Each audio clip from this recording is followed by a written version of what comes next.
The big question tonight is what's next for Tiffany Moss. That's the Gwinnett County jury that sentenced her to death for murdering her 10-year-old stepdaughter. CBS 46's Ashley Thompson joins us in studio with more on her future. And Ashley, she's now the only woman on Georgia's death row.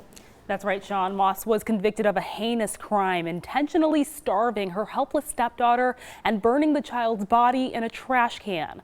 Moss was sentenced to death yesterday, but it could be years before she's given that lethal injection.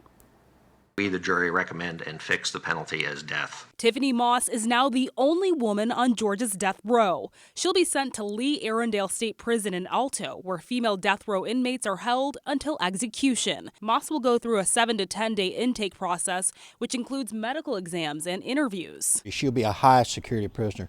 She'll have access to reading material. She'll have access to some television. Michael MEARS has represented more than 100 clients facing execution. He's also the founding director of the Georgia Public Defender Standards Council. MEARS says Moss will be isolated from other prisoners, alone with nothing but her thoughts. She'll be put into a one-person cell and maintained in that one-person cell until her sentence is carried out or her sentence is reversed.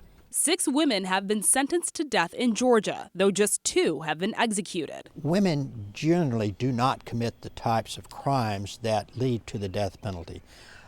Kidnapping, rape, robbery. There are 3,500 female prisoners in Georgia, but Moss on death row stands alone. But the jurors saw the pictures, they heard the testimony of this young child being starved to death.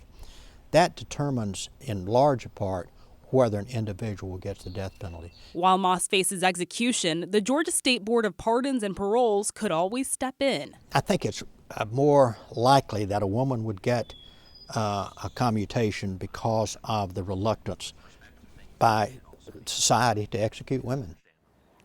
Now, the state Supreme Court will automatically appeal the verdict and review the case. That will take about a year. Once that decision is handed down, every appeal after is voluntary, which means Moss may choose not to appeal her sentence. MEARS says he doesn't expect her to appeal just because she was silent throughout the trial. Sean. All right. Thank you, Ashley.